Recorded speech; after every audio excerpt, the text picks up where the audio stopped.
Hello. Okay, so for the audience that doesn't know you, feel free to introduce yourself. Hi, my name is Alexey. I am the founder of Datatalks.club, which is a community of people who love data.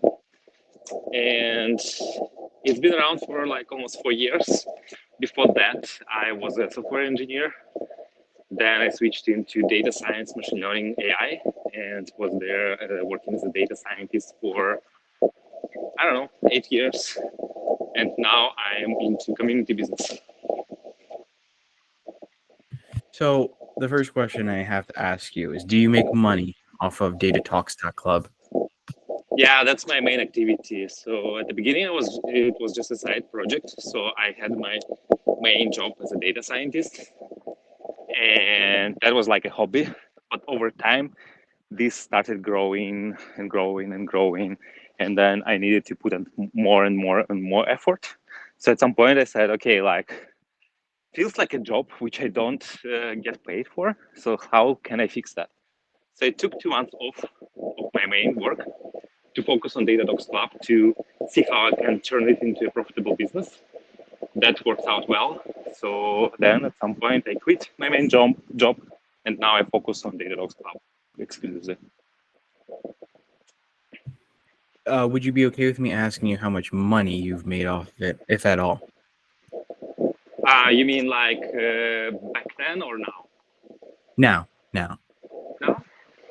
It's enough to live in Berlin, comfortable life. So um, it's okay. Like it's less than I was earning before, but the freedom I have is much better. Like I can choose how I spend my day. I don't know if you heard about like 4 hours work week. I'm not close to 4 hours, but maybe 10, 20 hours per week. But it's really great. So Well, money wise, Berlin's a it's beautiful. less. Yeah. Yeah, and right now I'm actually in Berlin and I am in Prenzlauer Berg, which is the best district, but also one of the most expensive ones. So I can afford a flat to rent a flat in Prenzlauer Berg and then have a decent life. I mean, I cannot call myself rich, but it's okay. Like, I'm not super ambitious to like be a millionaire or whatever. Like this business gives me enough money to have the lifestyle I want. This,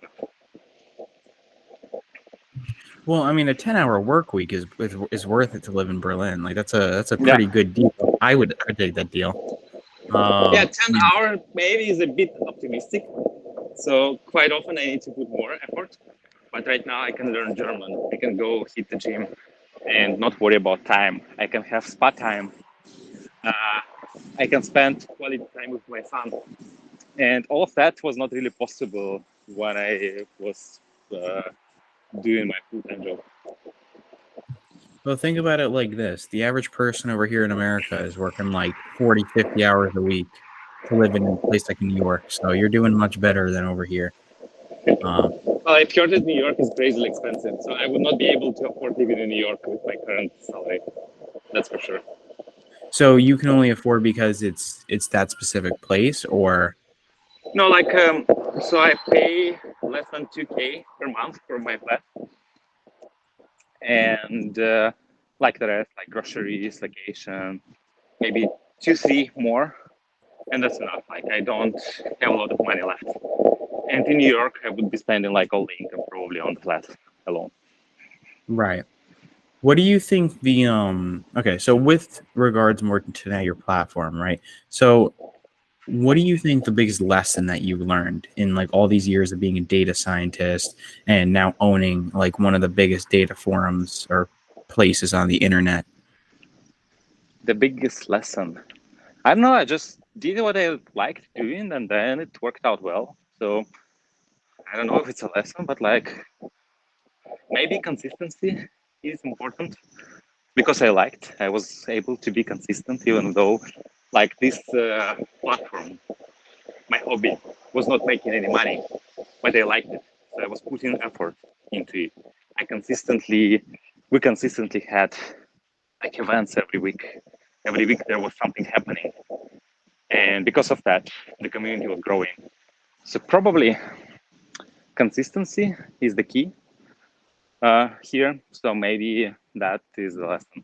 But also, more importantly, excuse me, you just need to like what you do. So, speaking of, interesting things, and also I wanted to note this, right? So I want to ask this.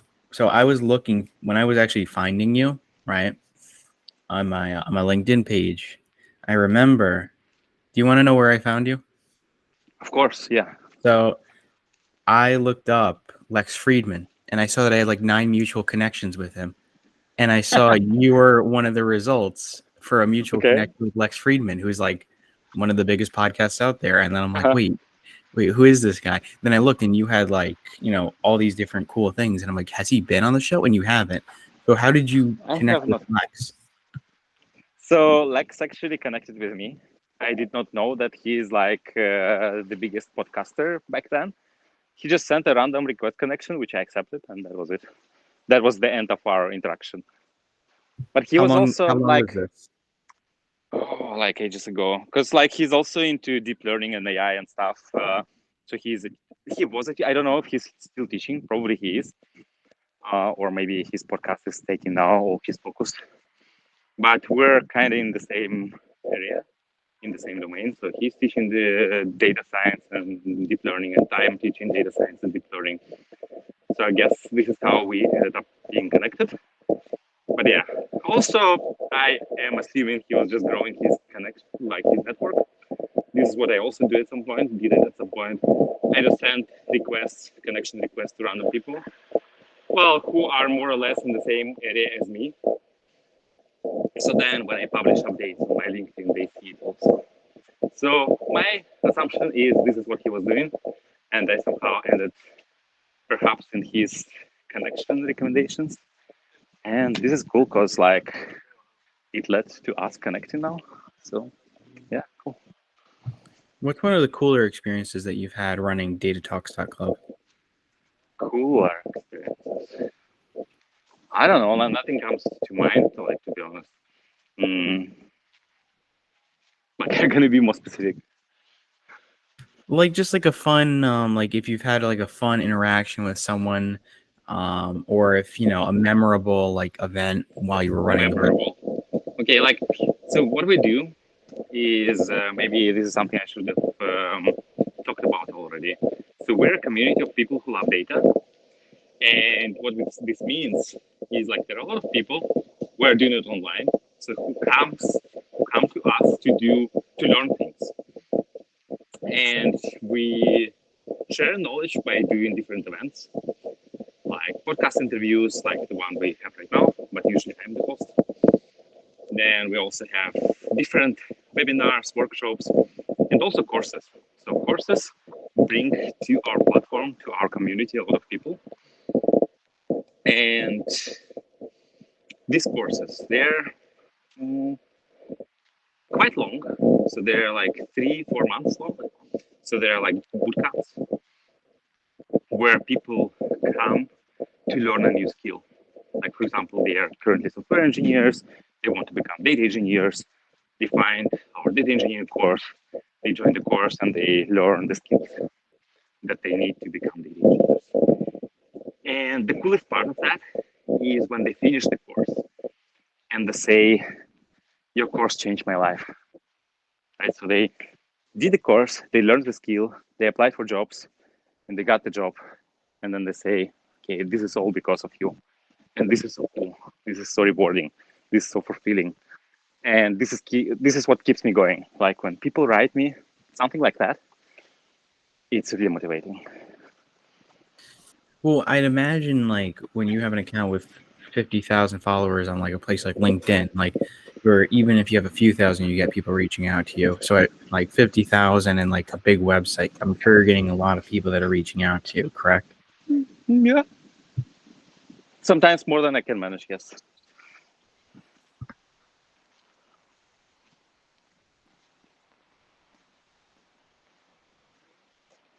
I cannot hear you. Oh yeah. Who do you think one of the most successful students that you've had on the website was? Again, please. Say that Can you again. repeat, please? Oh Can yeah, you yeah, yeah. repeat, please? Yeah, I was gonna say, who is one of the most successful students that you've had on the website, or people that you've had on the website? Successful student. Like they really I don't. got exactly what they wanted, or they did really big things with the knowledge from your website. I mean, like changing the life isn't big already. Like getting the career they wanted. But I had quite well-known people. Uh, like for example, there is a book called Designing Data Intensive Applications, and this is if you know O'Reilly, which is a IT book publisher. So this Designing Data Applications is their bestseller, the book that sells more than any other book. And this guy came to us to hang out with other people in the community and answer the questions. So that was cool, and because of that, many people joined. It was like only when the community was just starting, so that was pretty cool. Apart from that, I don't know. Like it's just usual people like you and me who come there to learn new things, and when they learn, some of them stick around to keep sharing knowledge, and this is the coolest part about that. What do you think what